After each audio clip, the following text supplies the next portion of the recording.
I have a pleasure to thank you all for joining today's webinar on this interesting topic, Indian tax and banking landscape. So this seminar is organized by International Business Division of SICCI and Next Time in association with HSBC. Today, what I see that we have got participants joining us from various parts of the world, and we thank you all for joining.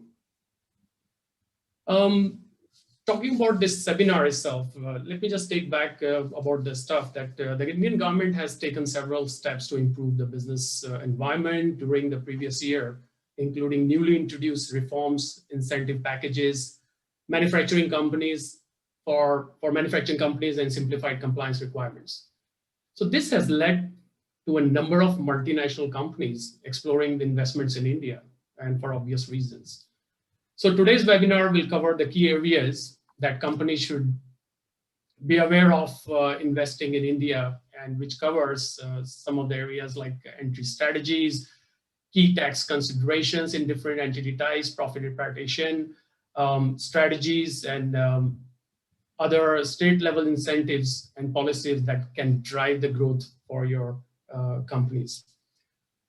Today we have got speakers joining us to share their thoughts with us. And before jumping into the details, I would like to just take you guys through some introduction about SICCI, Singapore Indian Chamber of Commerce and Industry. And the interesting facts about the journey is that which I also learned, and I was excited to share with you all. Soon we are going to complete about 100 years of the establishment. It was established in 1924 with Indian merchant associations with about 30 members to start with. And it's a very interesting journey throughout this close to 100 years. And we take pride that we are part of this journey today while standing with SICCI today. Now, the mission is very interesting. It is to promote the spirit of entrepreneurship by providing the opportunities to the members to expand and grow in Singapore and abroad, and which is a very strong mission and which is helping all the organizations who come and join SICCI and seek their support. And how they're achieving this mission, they are going through their advocacy, enabling business support services and building connections. And of course, it acts as one of the key things is catalyst for SMEs and entrepreneurs, and which all of us are interested to understand more and more that how somebody can coach and guide us. And that's what SICCI is helping all the organizations. And some of the key services are reflected in this slide. And one of the key things is that SICC connects everyone through some seminars, webinars, workshops, where we have this platform where we share the knowledge and we help each other. And this is what today's webinar is all about, one of the part of the initiatives by SICCI. And besides that, SICC is also helping on the trade match. So basically trade business matching services across the globe. And we have seen a lot of interesting success stories which SICCI has helped.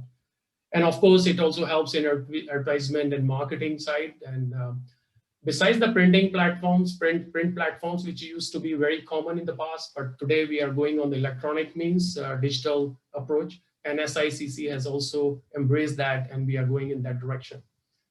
And while doing all these supports, SICC also provides some facilities for all the members to come and share their knowledge and experience and invite others to the place. And I'm sure that this is common for all across the world, wherever Chamber of Commerce is. And one of the interesting things which SICC is also doing is on the job matching services. So without taking more time over here, so this is a snapshot of it, and I just wanted to take this opportunity to share with you all, whoever is joining today. So today, the seminar is organized by International Business Division, and these are the objectives and services which they support.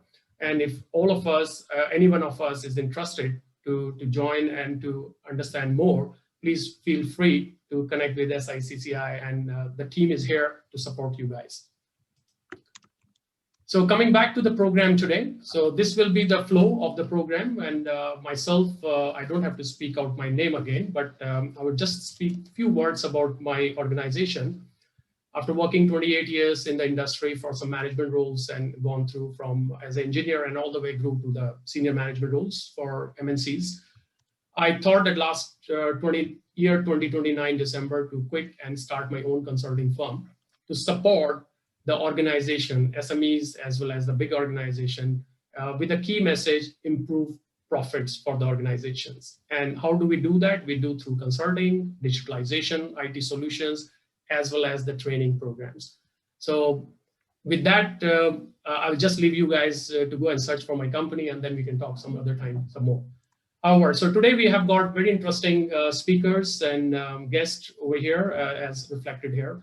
So as I go along, I'll introduce all of them step by step, and then you will have an opportunity to hear from them as we go.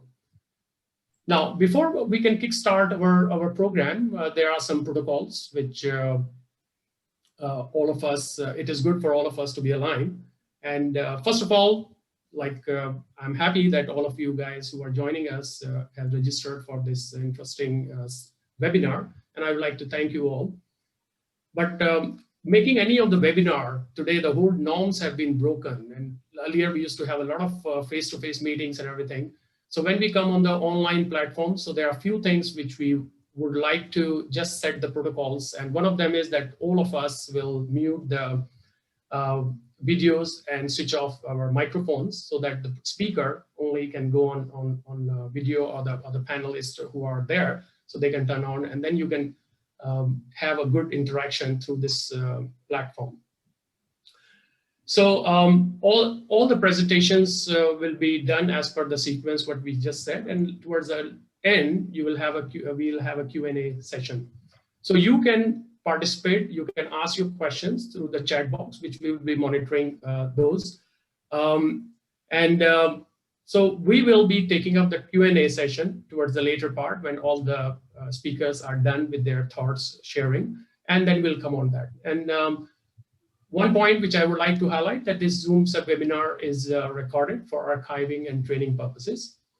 And with all these efforts, whatever has been put together to put this webinar and other initiatives SICCI takes, and of course all the speakers take their time to come and share with us, it's very important for all of us to seek your feedback. And in line to that, we will be also sending you a simple survey to all the participants, and we appreciate your feedback, and we are here to hear from you guys that how we can improve this better in near future. And that's why that's very important for participations in the survey. So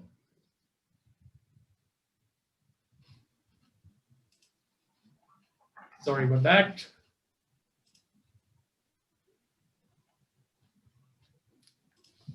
So with that, without any further delays, I would like to invite Dr. Zahabar Ali to kickstart the webinar by sharing his remarks on the topic. And Dr. Zahabar is a managing partner at Raffles LLP and is a well-known senior accounting and financial professional in the industry for over 40 years of working experience. So without any further delays, let's welcome Dr. Zahabar Ali. Thank you very much for the introduction, Mr. Ravish Maksud. Today, basically, we are looking at the Union Budget 2021 to 2022, which is the third NDA National Democratic Alliance budget under the Honorable Prime Minister of India, Narendra Modi.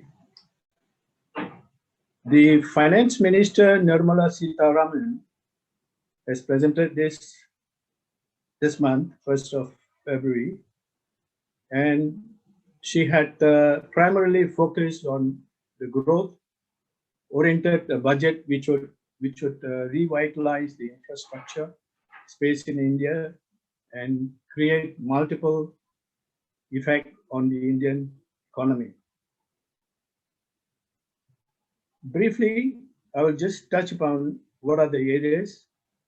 There are 6 pillars to this year's budget. One is on health and well-being. 2, physical and financial capital and infrastructure.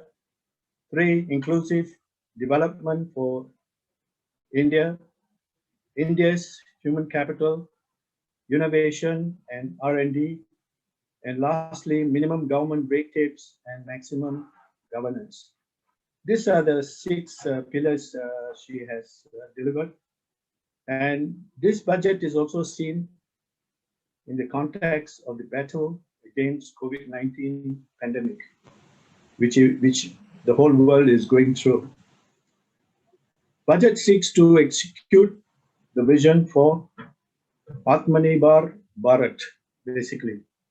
It is not a new idea. It's actually ancient India, which was self-reliant and a business epicenter of the world.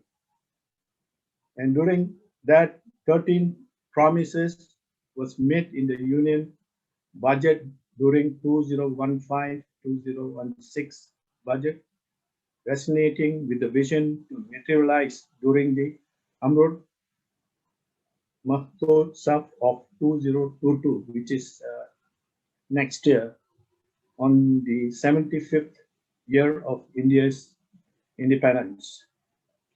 Top announcements, basically 7 policy changes announcement, 10 tax highlights, major announcements relates to International Financial Services Center in Gujarat.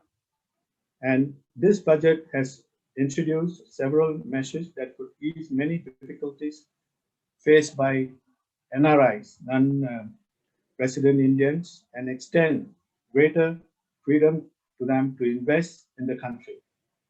This initiative is good for Singapore-based companies to enter the Indian markets, basically looking at easing of doing business in India, no more double tax on retirement funds, and specifically on real estate investments. And something to note in this budget is this is the first all-digital union budget in India's history, placed physical infrastructure as one of the 6 pillars of the budget, which will benefit investors. And the main focus on 3 areas. One is infrastructure, push towards livable cities, agriculture, infrastructure development. And other areas include relaxation to NRIs, incentivizing digital economy, relief for dividends, attracting foreign investments for infrastructure, supporting housing for all, tax incentives to IFSC in GIFT City, which is in Ahmedabad, ease of filing taxes, relief to small trusts, labor welfare incentives, and a lot of extensive relief packages for manufacturing companies, which is really ideal for Singapore companies who wants to enter India during this particular period when the budget has just been announced. Announcement on indirect taxes basically is rationalization of procedures and simplified compliance requirements on GST, customs duty, electronic and mobile industries, iron and steel, textiles, chemicals, gold and silver duty, renewable energy, capital equipments, MSME, and agriculture products. These are some of the indirect taxes reliefs they have announced. And if we look at the physical position of India at the moment, expenditure is 34.83 lakh crore rupees for this budget. Specifically, capital expenditure is about 5.5 lakhs crore, which is almost about 35% more than the previous budget. Overall, the physical deficit is 6.8%. compared to 9.5 in the previous budget. And the GDP growth has reached 14.4%. So this is the best time and best opportunity for Singapore-based companies to enter India through government initiatives, through ESG programs, and under venture overseas. So I would request a lot of our Indian-based companies in Singapore to take this opportunity and get to know what the budget is all about and see what we can benefit out of this and get into India. Last to mention is probably from SICCI. We will be organizing some trade missions soon to India, different parts of the cities, Bombay, Delhi, Hyderabad, the major cities, in order to look at opportunities and offer it to our members and others who are keen to join the mission. So I hope this is going to be a very fruitful webinar where I will just pass it on to my next speaker, Mr. Doshi and Mr. Saket, to give you more in-depth details of this particular budget this year. Thank you, thank you, thank you. Thanks, Dr. Zabar Ali, for your remarks and kickstart this webinar. And very interesting that how you summarize all things, and the key message is that let's get ready, and things are getting better, and we will all be there. And there are some trade missions to be arranged, and we can come and join the teams to go in and explore further. All right. With the path has been set for this webinar, and in keeping the momentum up, I would like to invite Mr. Maulik Doshi, Senior Executive Director, Tax, and Mr. Saket Patwari, Executive Director for Indirect Tax from NextDime, SKP, to jointly share India tax landscape, key tax updates, and reforms announced in Indian budget. A quick liner of what I have understood is about NextDime. So this is an employee-owned, independent, professionally managed organization with direct operations in the US, India, and UAE, and harnessing their multi-functional capabilities and technological innovations across the business consulting, business services, professional services. And they also provide their customers with integrated solutions across the globe. With that, please welcome Mr. Maulik and Mr. Saket, all yours. Mr. Maulik? Or Mr. Saket, who wants to take on? You are on mute. Thank you, Mr. Ravish. Thank you, Mr. Ali, for kind of giving us the introduction in terms of the Indian landscape and the key announcements from the budget perspective. Kind of good afternoon, all the audience over here. Over the next kind of 20 to 30 minutes, me and Saket will take you through some of the critical changes that have taken place, not only in the budget of 2021, but we also thought that might as well kind of go a little bit back, and the reform process undertaken by the government has been on a constant move. And since late 2019, we have seen significant reforms in the tax arena.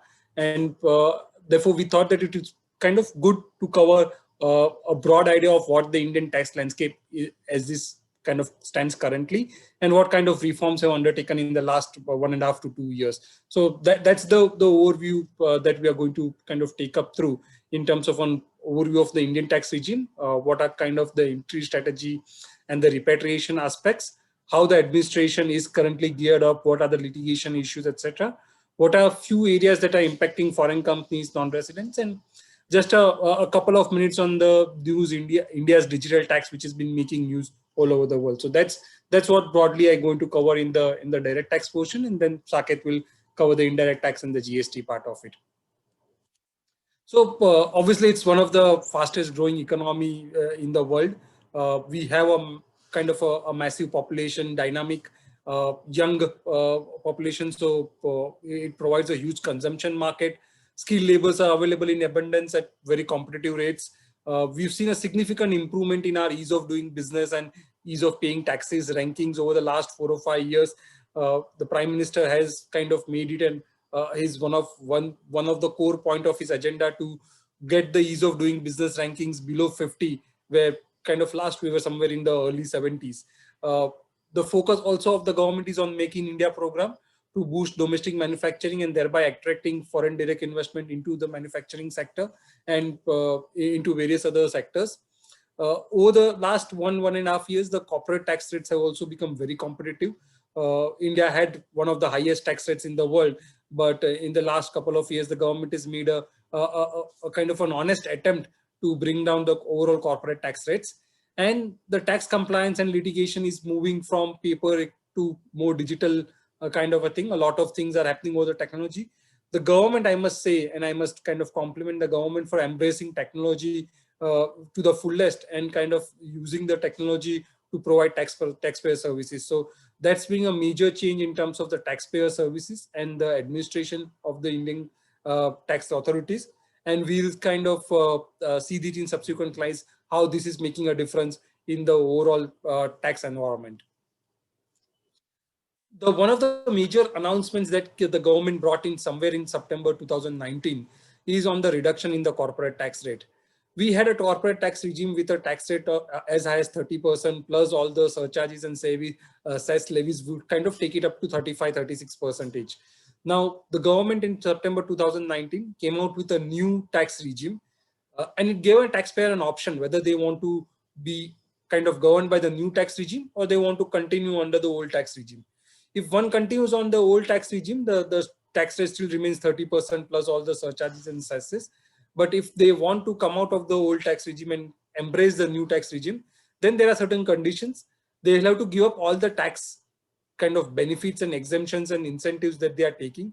So cannot avail any of the accelerated depreciation or other deductions or exemptions that they are there. And in which case the tax rate is 22%. If you add all the surcharges and cess, it will come down to 25%. This is applicable from the financial year 1920 onwards. So from 1st April 2019, the companies have an option to go for the lower tax regime or the new tax regime. At the same time, government has announced a limited period for new manufacturing companies. So companies that are set up after 1st October 2019. So essentially new companies incorporated after 1st October 2019. And if they start manufacturing activity before 31st March 2023, then for them the tax rate is 15%. With all the surcharges and cess, it will come down to 17.16%. So this is a limited period in the sense if you start your manufacturing activity before 31st March 2023, you can get a 17% tax rate for your lifetime, not restricted to any number of years, for your lifetime. But you need to comply with certain conditions. Again, the conditions that they cannot avail any of the additional tax exemptions or deductions. The existing company cannot be formed by splitting up or reconstructing or restructuring the existing business. It has to be new company and new investments. And one has to make new investments into a domestic manufacturing activity. And based on that, they can avail this lower tax rate of 17%. The other conditions are that once you opt for this new tax regime, it cannot be withdrawn. So you have to compulsorily stay in the new tax regime. You have to file your tax returns within that time. And whatever brought forward losses are there, if the losses are on account of tax incentives and deductions that were availed in the past, then they cannot be set off. But if the brought forward losses were genuine business losses, then they can be set off against the new income. So this becomes a very attractive proposition in terms of the overall tax rate regime. In fact, if you see, India has one of the lowest tax rates now in the world, with 17% and 25%, very kind of similar to what China or some of the other European or Asia Pacific countries are. So to that extent, India now offers a very competitive tax rate for companies that are doing businesses in India.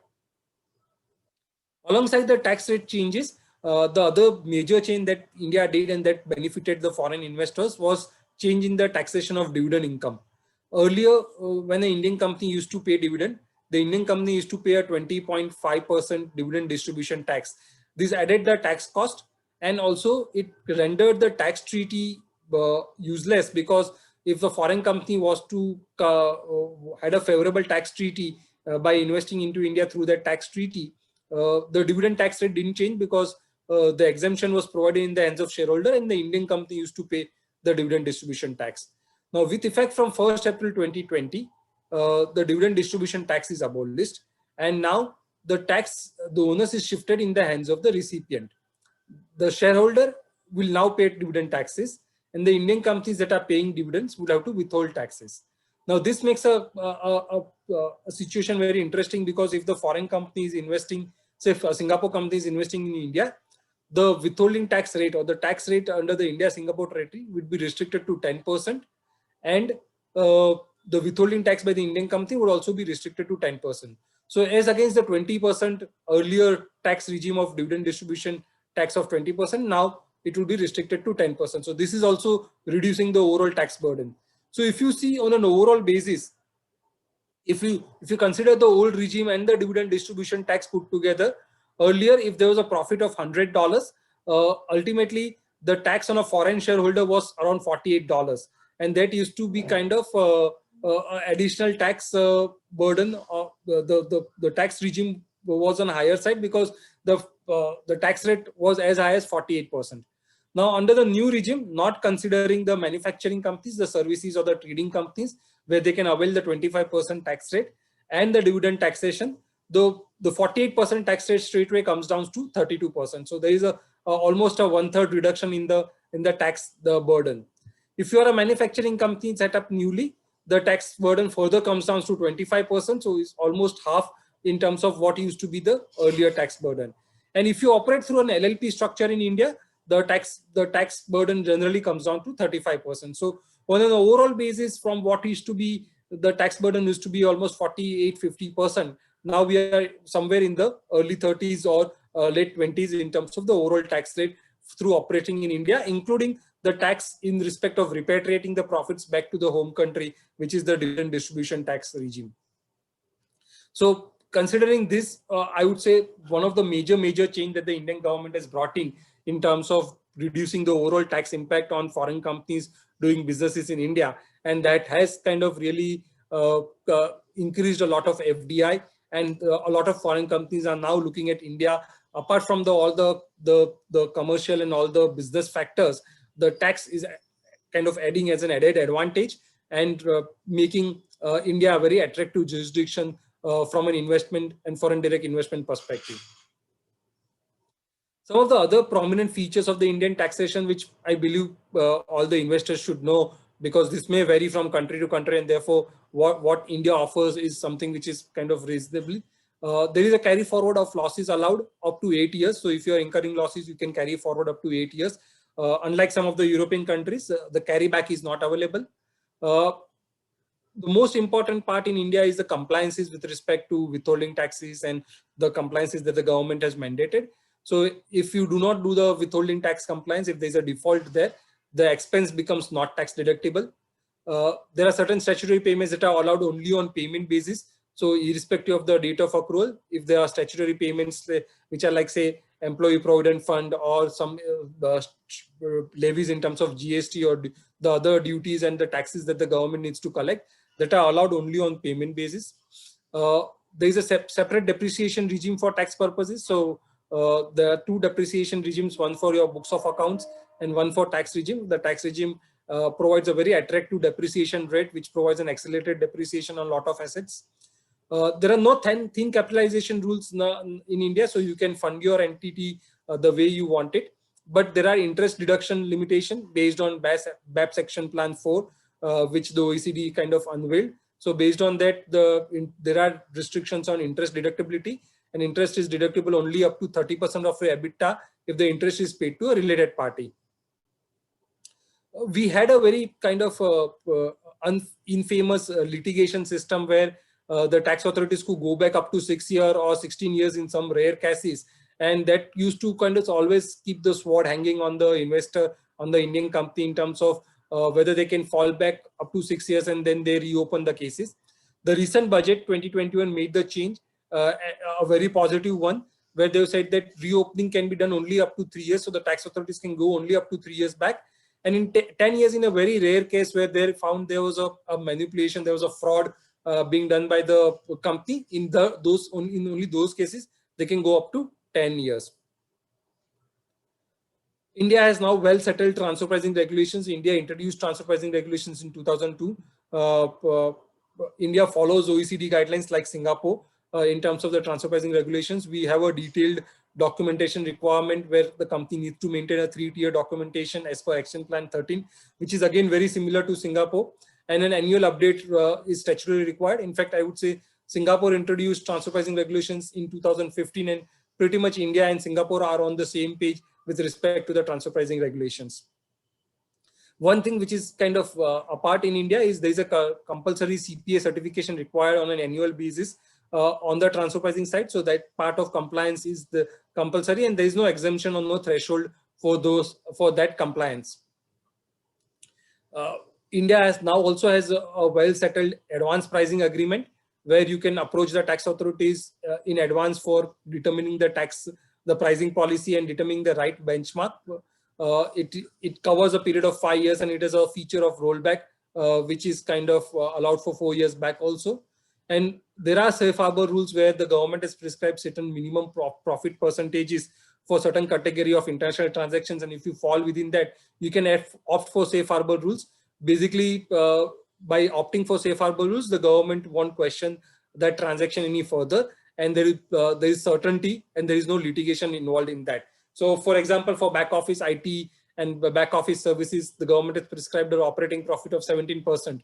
If you opt for that safe harbor mechanism, then you are pretty certain that the government won't kind of question that, and you can live in peace and in certainty. Some few aspects on the India entry strategy. What are the key considerations? Basically, 3 or 4 aspects that one needs to consider when you are looking at an entry strategy. The first is the entry vehicle, whether you want to invest in India through a company, a limited liability partnership, a liaison office, or a branch office. Each has its own kind of compliance requirement, and it is suitable depending on your exact business requirement and the type of operations you need to carry on in India. For example, liaison office has a very limited role. It can play more of a postman, kind of passing on information from the principal head office to the customers or the stakeholders in India. So it is a very limited role. It cannot do any commercial activity, whereas a company, an LLP or a branch office can engage in some commercial activity. And LLP is a very interesting form. Somewhere in 2015 and 2016, the government allowed foreign direct investments into LLP, and therefore the LLP form of investment is also becoming very attractive. Although by and large, companies will select LLP for internal purposes. So if you are setting up a back office operations, or if you are setting up something like a marketing entity in India, which does not have to necessarily contract with end customers in India, that's where LLP is preferred. And the private limited company is pretty much the most well-known and the most famous form of operations being set up in India. The jurisdiction of the shareholder also plays a very important role from the tax perspective. India, Singapore has got a very good tax treaty in place, and therefore most Singapore companies would then invest into India from Singapore itself. The other part that one needs to consider is the funding. How do you fund the Indian entity? Mind you, India has extreme regulations on the foreign currency, on the Foreign Exchange Management Act, and therefore external commercial borrowings are restricted. They are allowed in various sectors. They are allowed for your working capital, but there are terms and conditions attached to the foreign currency borrowings, and therefore one has to be careful in terms of looking at funding the Indian operations. Apart from that, option of equity shares, preference shares, or convertible instruments are available. One has to not only consider the commercial and the business requirement, but also tax and transfer pricing implications arising out of these instruments, and see which is the most favorable instrument when you are looking at funding the Indian operations. But the point I want to drive is that debt is not as easy as it would be in some other countries, and there are terms that one needs to fulfill while looking at the debt. And the third aspect is one has to consider is the business operations, like the operational structure under which the Indian entity would function, whether it would be a full-fledged entity doing manufacturing, whether it's a trading entity, whether it's only a support entity where the sales are taking place directly from Singapore or other countries to the customers, whether it's a distribution arm with a limited distribution. So what is the operational structure, and appropriate pricing policy from a transfer pricing perspective has to be kept in light of the operational structure. The profit repatriation also over the years has kind of become more easier as compared to what was a scenario a couple of decades back. The typical routes for profit repatriation are payment for management services, royalty, dividends, and buyback of shares, and capital reduction, obviously. The dividend has now become very attractive because of the lower tax rate provided under the India-Singapore tax treaty. And therefore, if one has to kind of consider dividend as an option, now it still can be considered as an option. The payment for management fee and royalty payments are scrutinized a lot by the tax authorities because they believe that these are profit extraction tools, and therefore they really want to see the business need for it, and they really want to see whether these transactions are subject to transfer pricing and they are done at an arm's length basis or not. There will be withholding taxes on management services and royalty payments, but again, the withholding taxes are very minimum, and the India-Singapore tax treaty has one of the lowest withholding taxes on payment of management fee, royalties, as well as dividends. On the tax administration side, I think this is one of the other focus area of the government. The government has been focusing significantly on the reducing the tax litigation. That's the single point focus of the government. So over the years, the government has introduced Vivad se Vishwas scheme, which was introduced in the last budget, which gave an option to the taxpayer to kind of close all the pending litigation without paying any interest or penalties, just by paying the tax amount as it is. So it was a very attractive scheme, and a lot of companies opted for the reducing the litigation and closing the litigation under the Vivad se Vishwas scheme. 28 February 2021 is the last extended due date now. It got extended a few times, mainly because of the COVID-19 and the year that we went through. There's a significant increase in the monetary limits for filing appeals by the revenue authorities. So to ensure that the government does not become a major litigator, they have kind of enhanced these limits. We saw that there is a reduction in time limits for reassessment and reopening proceedings, and there is faster processing of tax refunds as compared to what was the situation 5 years back. The other major change that the government brought in is on faceless assessments and faceless appeals. Now, basically, there will be no human interaction. It's completely dynamic. So a company which is based out of Mumbai can be assessed out of, say, Delhi or Chennai or Bangalore, and there is no need for a human interaction when the assessment comes into. This kind of reduces the harassment that generally used to take place at the lower level tax office. It is there to achieve efficiency. There's a greater transparency and accountability, and the technology and artificial intelligence are used to the best extent by the government in order to ensure that the assessment process gets completed. The dispute resolution mechanism also has been growing strongly. We now have set up a dispute resolution panel for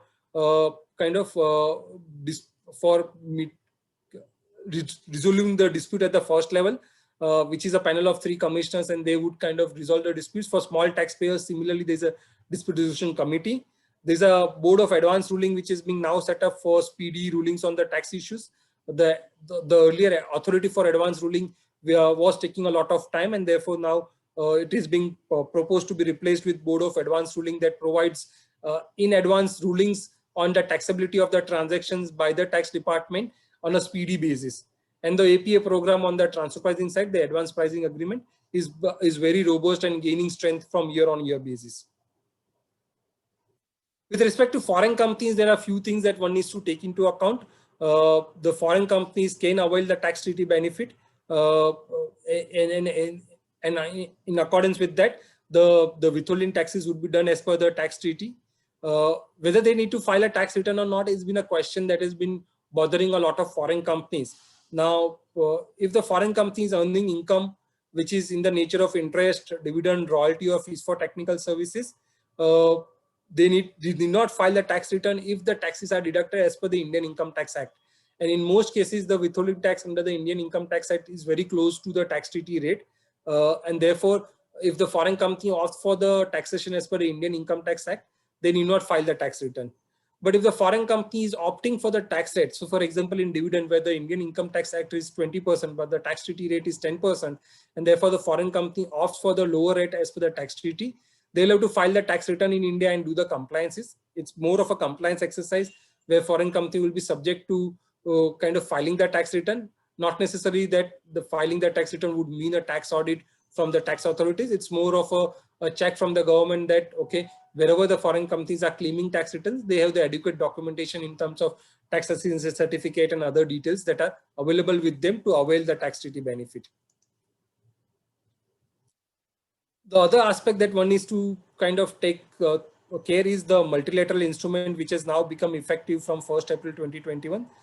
These provisions would not only impact the larger MNEs, but would also have impact on the foreign companies that are having transactions with India.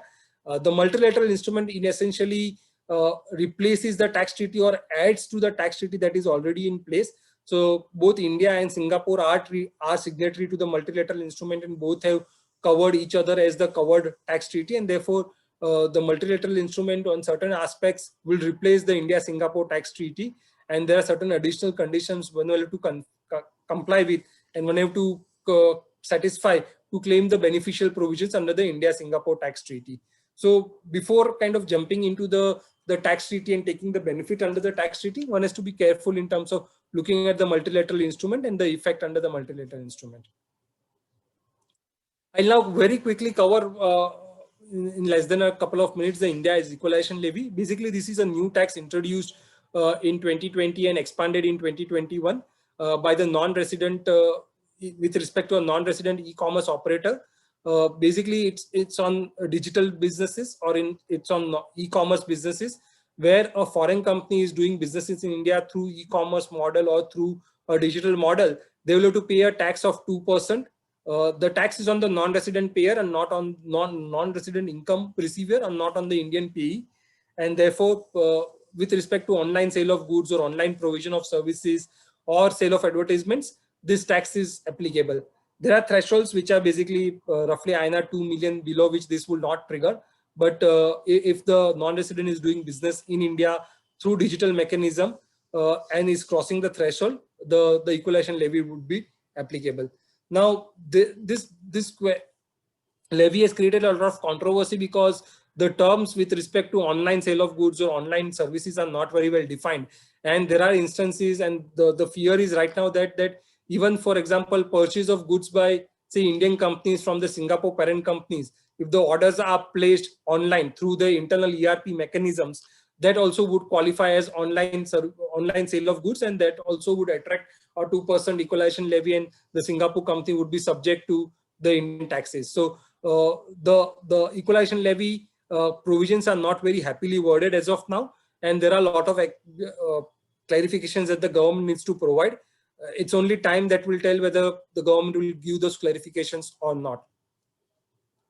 So this was more on the kind of changes that are taking place over the thing. There are few tax incentives that are provided by the government with respect to the International Financial Services Center or with respect to the sovereign wealth funds. I'm not going into details. If there are any questions, particularly on IFSC or sovereign wealth funds or startups exemptions that people want, we'll be more than happy to provide. With that, I conclude the discussion on the direct tax side and would ask Saket to kind of take over the indirect tax portion. Thank you, Maulik. I'm just sharing my screen.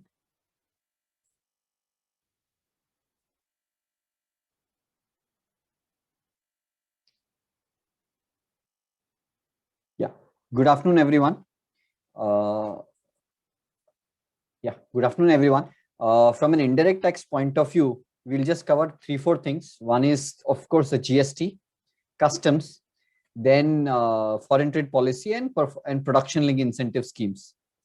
So typically, goods and service tax was one of the paradigm shift or a new paradigm change in India post-independence. It's one of the massive change in the Indian taxation, indirect tax regime, because for 2 reasons. One, what it has done is in India prior to GST launch, there were 2 streams of taxes being levied, one by the central government and another one by the state government. What it resulted in that there was a cascading of taxes that is happening between the taxes which are levied by the central government as well as the state government. For example, if someone was a service provider, then all the taxes levied by state governments on the supply or the purchase of goods was not allowed as a credit to the service provider, therefore it became a cost. Indirect tax, the fundamental idea is taxes should be borne by the end consumer on consumption. It's a consumption tax. So consumer should be bearing the tax. But in this scenario, a business is bearing the tax. So therefore, it was a very big shift and a very important one and a step in the right direction that GST was introduced after about 15 years or more of struggle between the state and the center to have this GST introduced. So this was one, fundamentally, it was a very important step, and that got introduced in 2017, where now today in GST regime, for every supply of goods or service attracts either a central GST and a central GST plus state GST. So still, one of the hallmark of this change is, while India is a federal structure wherein the states have some powers, center has some power, and both these powers have merged. Now both the center and the state wants to keep that authority of assessing the tax and getting the collecting the revenue. So therefore, the taxation that is levied for each supply is CGST plus SGST, which is central GST as well as the state GST. And for all interstate transaction where it's not within the state, it is integrated GST, which is sum total of the, from value terms, sum total of CGST plus SGST, giving into 18, say if the IGST is 18%, then in a local transaction it becomes 9% CGST, 9% SGST. So that's, and all the import transactions and export transactions, while exports are not taxed, not liable to tax, but typically more of the import transactions, IGST is applicable.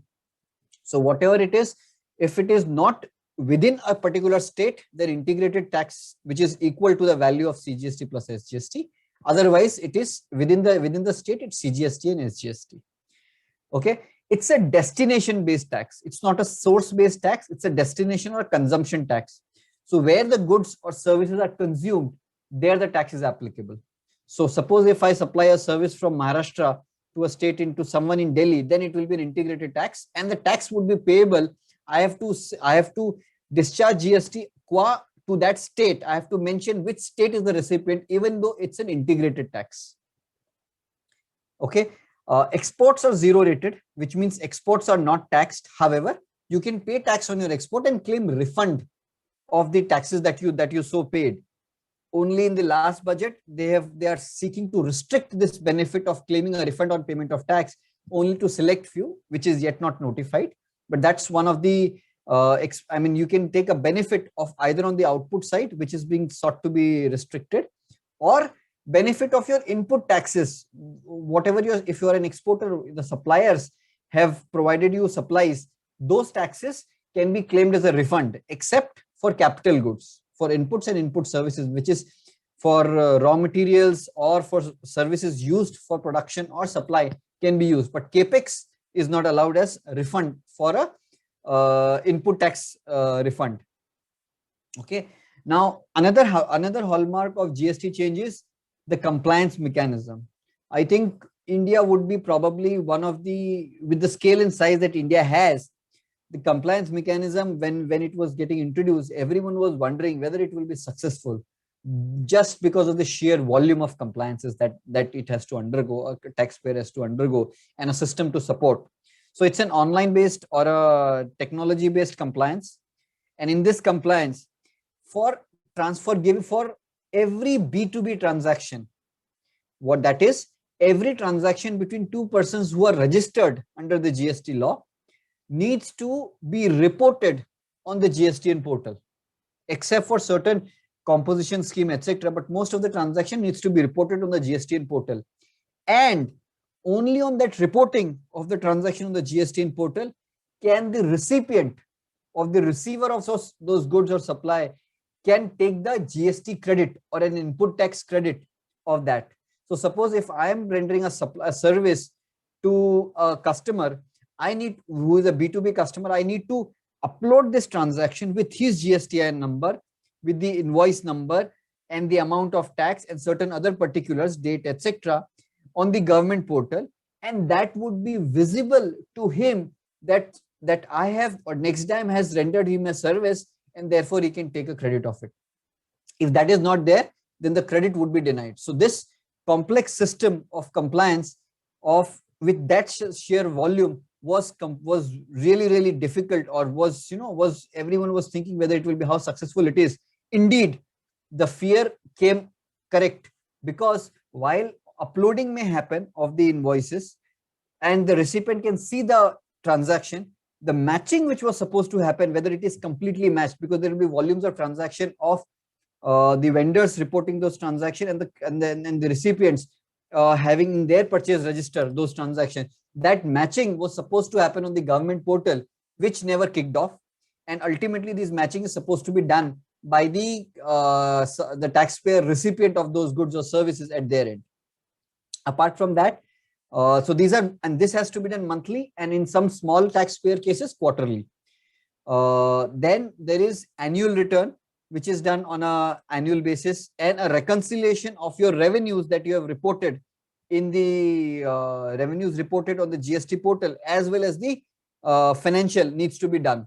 Now, GST, one more important shift that has happened is because there are states involved, each person is not a legal entity. Each person here is each GST registration number. So suppose I have operations in 3 states, Maharashtra, Delhi and Gujarat, then these 3 would be considered 3 different persons. So any transaction or a stock transfer between Maharashtra to Gujarat will be liable to GST, although it is within the same legal entity.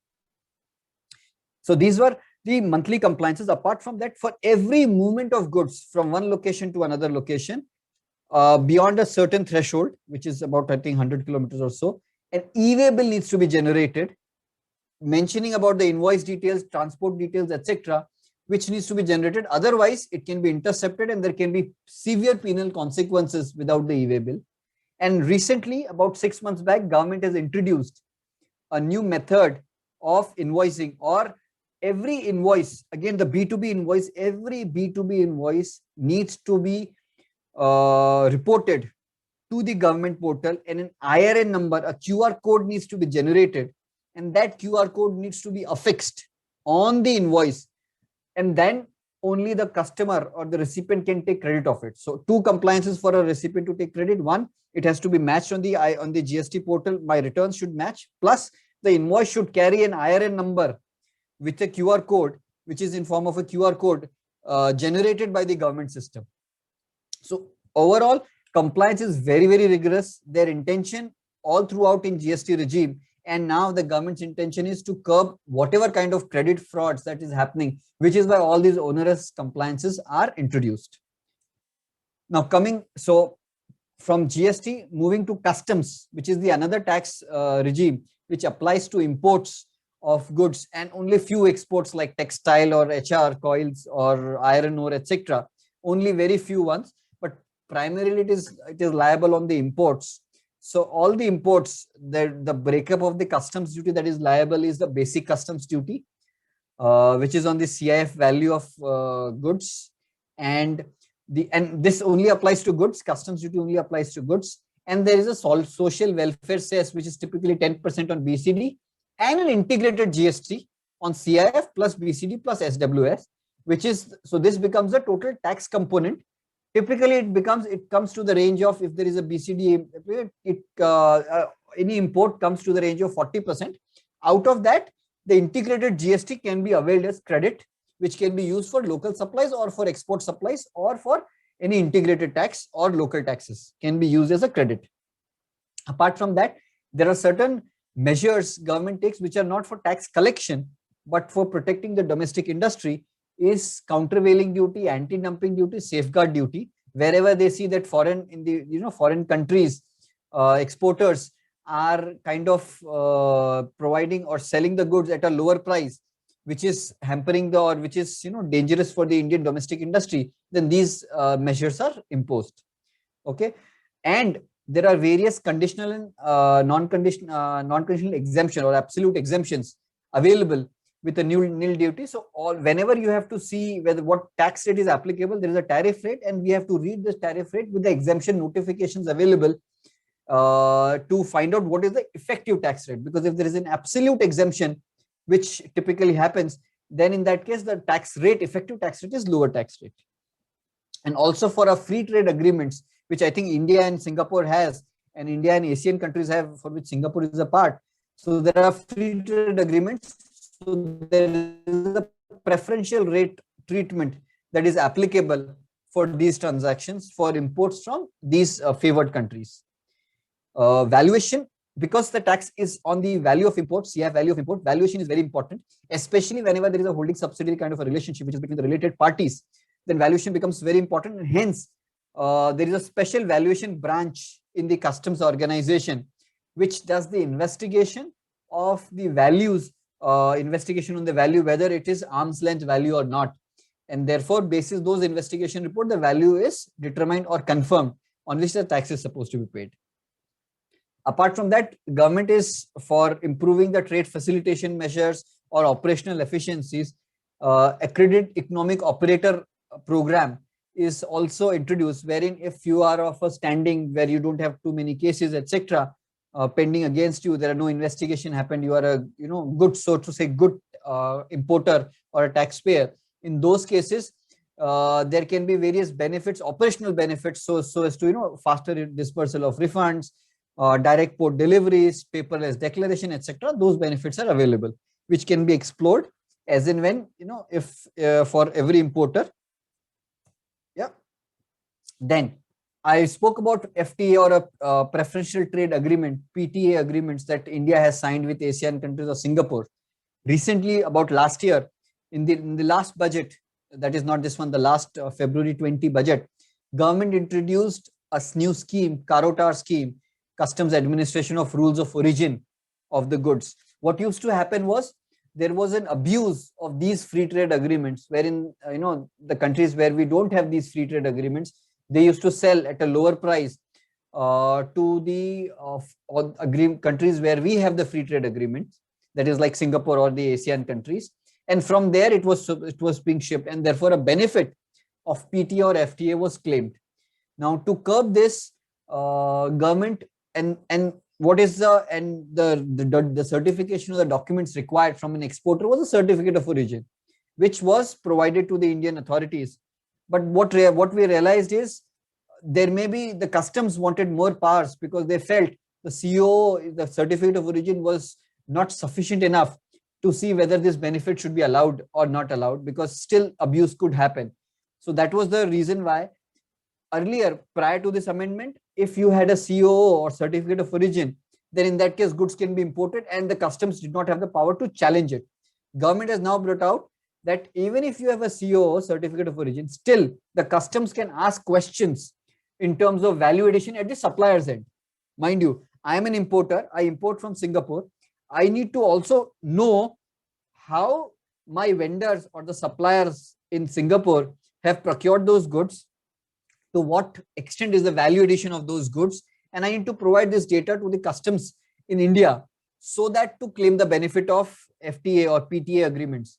Now, this is really, really onerous for an Indian importer.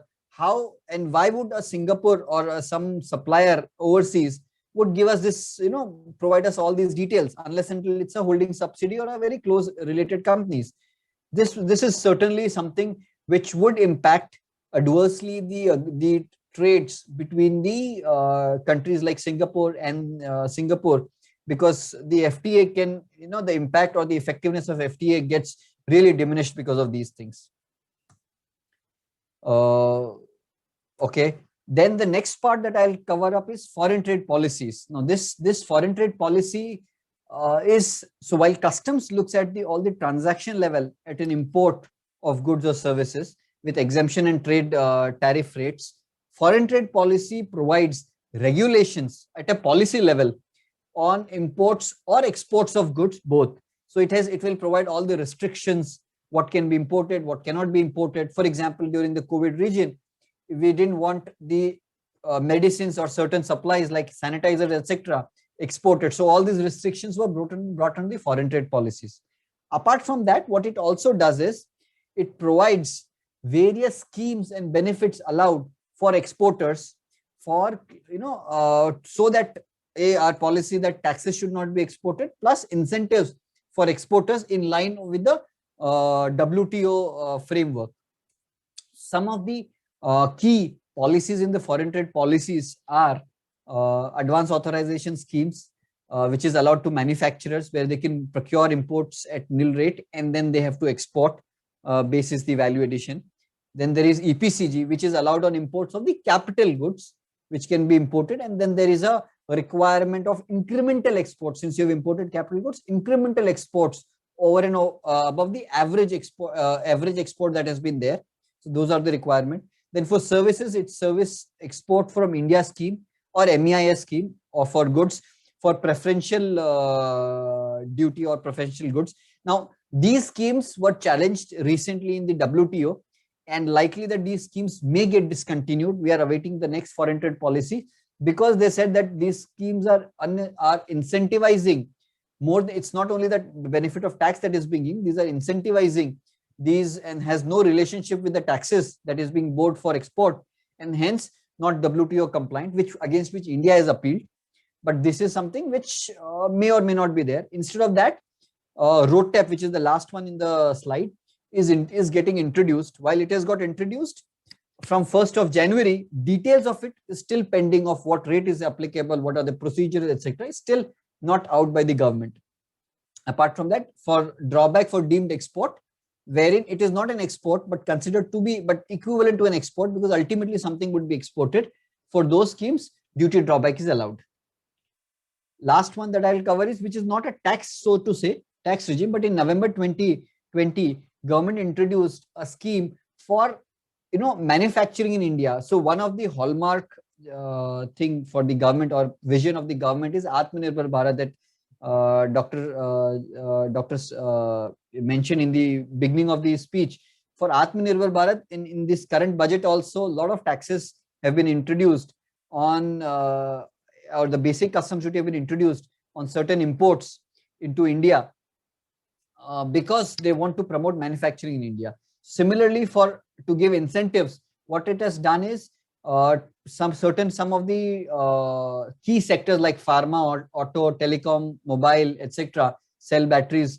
For them, they have introduced a scheme wherein if you expand your manufacturing base or set up a manufacturing base, then you are entitled to a benefit of a cash subsidy of 4 to 6% or for a next 5 to 7 years period, so that the Indian industry gets an impetus to set up into, or the abroad foreign countries, foreign manufacturers get an impetus to set up shop into India and do a substantial manufacturing, not a mere assembly that all the manufacturing is done and here you just assemble. Substantial manufacturing is done, and therefore there is a value addition. So this is one scheme that has got introduced recently.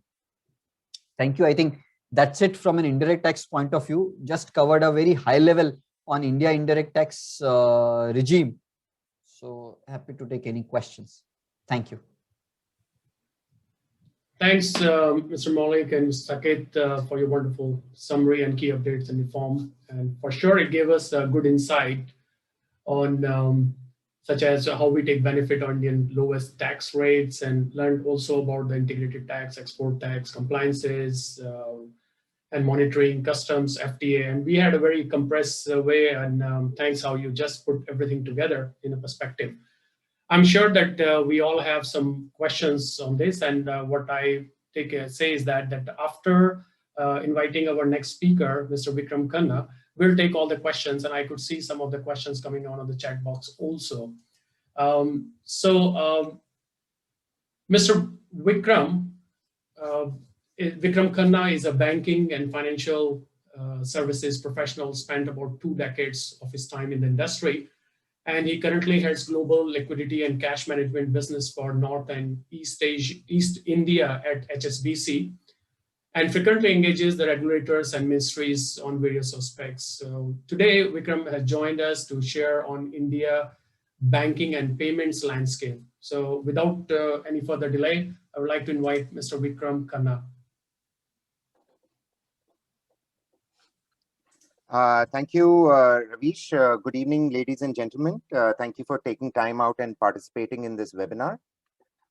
Thanks, Saket and Maulik, for the fantastic information provided on relevant tax and various regulatory and budgetary aspects. And thank you, Dr. Ali, for setting the context right at the beginning. I'll probably just take a tangential shift as a starting point and move to a very different aspect, which is something that I'm expected to cover today, which is largely around the banking landscape, where I'll focus on certain aspects related to how the payment space in India has specifically evolved. What's been the backdrop of how the innovation and the evolution of payments has happened? And of course, Singapore and India, I mean, draw quite a few parallels on this particular landscape. And post this, I will land back into market access concepts, which I think Maulik actually covered as part of his presentation. I'll probably dig deeper into some of the non-resident aspects around market access as we lead through the session. So with that, let me move on by giving you a glimpse of how the digital payment growth journey has been for India and what does the trajectory look like. The idea of this particular slide is largely to just depict the phenomenal growth that we've seen since 2005, and over the period of 20 years up to 2025, we've seen digital payments actually grow from a meager 3% contribution of the overall payments landscape in India, growing up to close to 60%. Now, this journey is actually quite phenomenal. Everybody historically knew that India has historically been known as a paper or a manual intensive, but I think some of the regulatory framework and initiatives at the government and the larger payments ecosystem, which is banks, fintechs, in partnership with regulators have led to the phenomenal growth of the payments industry. Now, what's been at the backdrop of what has led to this growth? I think while there are various aspects in terms of government initiatives, evolution, etc., I think I'll just cover one or two key cornerstones which have formed the basis of this entire growth, prolific growth. One is obviously the India Stack, which the government built to kind of create a digitally connected ecosystem by way of open APIs, opened up to developers and businesses to kind of connect to these infrastructures at any given point of time and leverage some of the infrastructures that the India Stack actually brought to the table. Whether it was operating or doing financial transactions on a non-present basis, whether it was doing transactions or doing or sharing of information on a paperless basis, it obviously drove the country towards a cashless economy. And of course, there were various other aspects that were folded in, which kind of seeded in quite well for the entire country to kind of take this forward-looking step by leaps and bounds in terms of the growth of the payment space. With all this, how does India stack up in terms of digital demographics? I think we've heard about Jam Trinity in the past, which is your Jan Dhan accounts, your Aadhaar, and your mobile. I think the prolific explosion of certain digital demographic aspects for India actually helped it and helped the government kind of scale up digital adoption. Population, India is ranked #2 in terms of population in the world.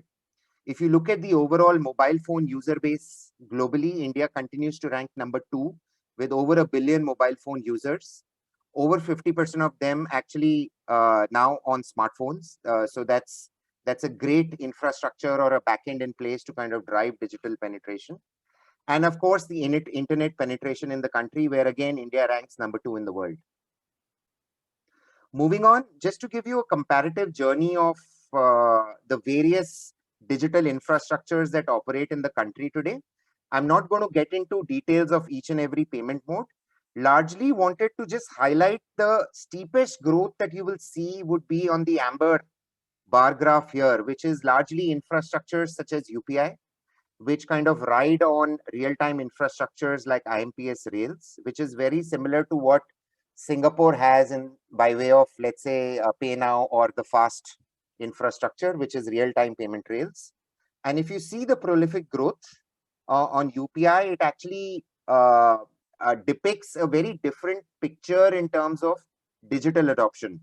So while this graph typically covers the growth only from a 2019 perspective, my next slide will actually give you a bit more details on how UPI has scaled up till about 2020. And a lot of it kind of contributes thanks to COVID. I think the digital adoption went up, where we've actually seen UPI scaling up with 105% growth in terms of value of transactions.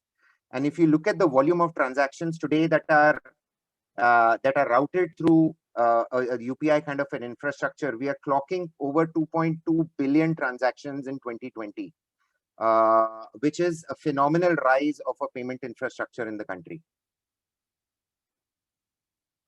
This doesn't cover the entire set of use cases that we are seeing in the market today that businesses are looking at adopting digital, specifically when it comes to UPI. But I just thought I'll call out certain specific use cases which are interesting ones and innovative, because this is where typically businesses will see a lot of value from a customer journey perspective, and how do they provide a frictionless journey to their customers, especially on the C2B businesses, where these are consumer businesses directly dealing with the end customers from an experience standpoint.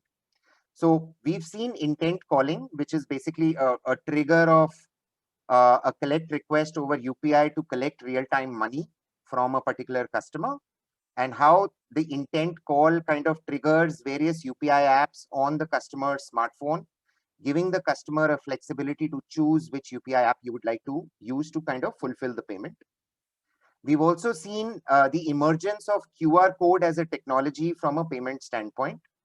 Historically, what's been prevalent in the market has been static QR codes. But what we've been able to kind of consistently see and take out to the market has been the evolution of dynamic QR codes, which fundamentally meet two key requirements of any business. One would be the ability to actually get instant money or collect instant money, giving the customer a frictionless experience and a great UI. And the other is, with a dynamic QR code, the ability for corporates to kind of identify the payment with relevant information that's needed from a recon perspective instantly is something that was made available too. So we've seen a lot of growth in scale up of the QR code technology from when it comes to the payments domain. And third, of course, is, we have deep app integrations, which is more consumer focused. Businesses which run consumer apps, there are possibilities for those apps for themselves to be used as payment service platforms by doing a deep integration of the UPI infrastructure into their platforms itself, which basically means that the customer journey actually starts and ends on the merchant platform, and the customer or the end consumer doesn't need to be redirected to any other platform to kind of fulfill the payment. So these are some interesting use cases, and of course there are a whole host of more use cases that we continue to see on the UPI front. Another evolution that happened recently was the regulator last year rolling out the UPI 2.0 interface, which was largely a mandate/consent driven infrastructure, whereby a customer could actually on a real-time basis mandate a commitment to pay at a future date, all digitally using a smartphone.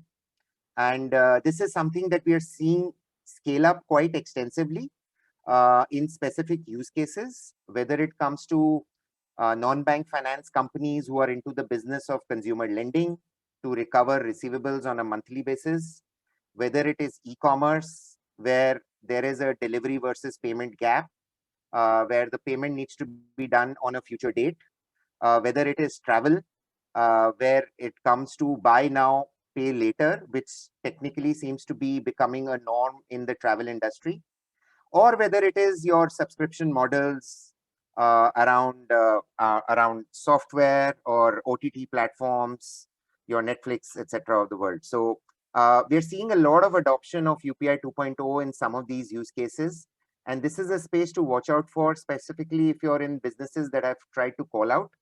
I think this is an infrastructure which will see a lot of momentum as we move forward. Now, what does this mean? I mean, I've spoken about various payment infrastructures, digital explosion in the country. Now, of course, I think some of my colleagues earlier covered aspects around market entry by way of setting up businesses in India. What I will try and just briefly touch upon, and I'll happy to take any further questions that the group may have. But what I will try and touch upon is, what does this mean for international corporates or merchants? Which means that if you are not looking at setting up shop in here in India, can you still leverage the digital explosion and the digital payment modes if you're in the consumer business without actually having a physical presence in India? And this is an area where over the last few years, the regulators have actually opened up and liberalized certain aspects from a regulatory standpoint, allowing non-residents to access the Indian consumers without the requirement to actually have a physical company or a setup in India. The first and foremost regulation that that came out from the Central Bank of India was back in November 2019, where they liberalized the special non-resident rupee accounts regime, whereby allowing any overseas company having business interests in India, and if they want to target the Indian consumers, the ability to actually set up a local non-resident rupee account with an authorized dealer bank in India, collect domestically in India from your customers, make any local payments that may be arising out of domestic payment obligations in India, and repatriate any surpluses back to your home market. And this entire structure was liberalized without the need for any non-resident entity to actually even set up shop in India. It was a welcome move by the regulator. We've seen a lot of interest in the last couple of years on the special non-resident rupee account structures. Not that it was allowed only in November 2019, it was permitted even prior to 2019. However, prior to 2019, it could have been set up only on the back of a specific Central Bank of India approval. However, in 2019, the central bank actually delegated a lot of the approval powers to authorized dealer banks like HSBC to be able to assess every structure, look at fitment from a regulatory standpoint, and if there is genuine business interest, and if it ticks some of the regulatory requirements that the regulators permitted, allow that structure or grant that structure and approval for the international merchant or the international business to access the Indian market through a SNRR structure. So that is option number one, which got liberalized. The option number two, again, that we are seeing, again, scaling up more from a consumer business standpoint, is an option of a collection agency. Now, what a collection agency fundamentally a structure rides on is that it works on a concept of a principal and an agent. There is an option for an overseas business to set up a local account and collect locally, which I mentioned earlier. However, in case businesses considering various aspects around permanent establishment, tax implications, etc., if they decide not to open an account directly in India, the international or the overseas company or the business has the option to appoint a local company in India to act as an agent to collect locally on its behalf. Now, this local agent in India to act as a collecting agent could be a subsidiary of the overseas entity, could be a third party, or could also mean a third party payment aggregator who could fulfill some of these requirements or meet some of these requirements from a international merchant standpoint. So these are the two specific routes for international merchants that I wanted to call out, which today are very, very prevalent and gaining momentum from a market access standpoint for international businesses, especially international consumer businesses. What these two infrastructures, the reason why I call these two specific infrastructures out categorically is that this gives these international businesses the option to leverage on all payment methods which are available in India and offer a lot of those to the Indian business, to their Indian consumers. If they continue to operate using international models, which typically means using an international payments aggregator, I think there would be limitations in terms of the kind of payment options that these businesses can actually offer their Indian consumers, which would fundamentally be restricted to largely international credit cards and debit cards. Whereas the moment businesses decide and choose some of these options, I think the entire gamut of the digital payment infrastructures that are available in India are available to businesses to offer to their customers in India. I'm not covering OPGSP specifically for now. It's a wide enough regulation that is very, very specific depending to business models. But on either of these three options, happy to discuss subsequently if anyone from the audience has any questions, specific questions around that. With that, thank you very much for the patient hearing. Ravish, back to you. Thanks a lot, Vikram. It was very interesting and very good insight, and to get to know about the UPI 2.0 and also about overseas companies trying to set up their bank accounts and other stuff and transactions and other stuff. So in terms of time, we have just overshot and then I'll just jump into some of the questions from the audience coming in. And one of the questions, I'll just read the question, and anyone from the panel, you can just jump in and take the question and to answer that, right?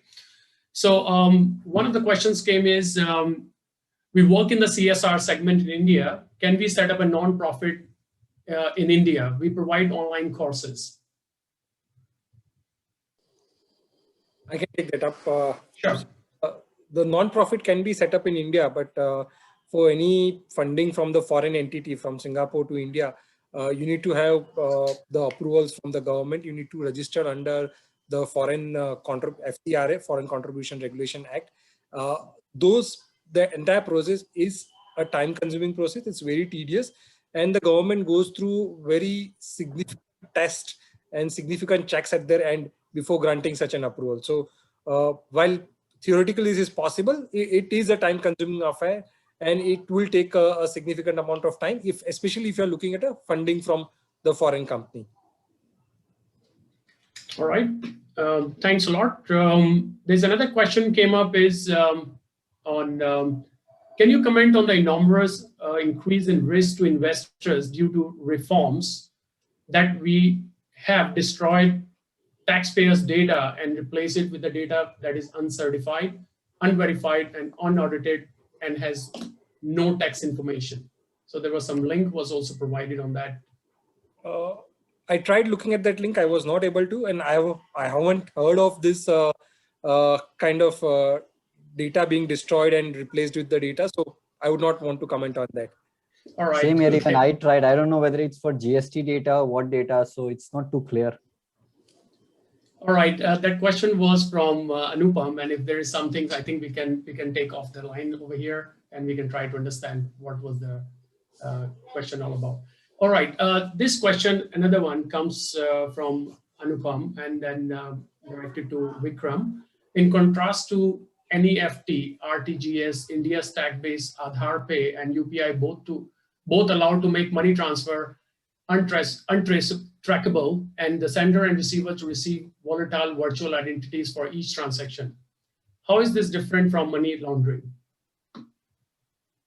I'm not sure about the context of this question from a money laundering perspective, but all I would say is that the infrastructures that are mentioned here, which is Aadhaar-based payments or UPI, both on the underlying operate for bank account transfer. So you have a sender who has a verified KYC bank account with an authorized dealer bank in India, and the same holds true for the beneficiary.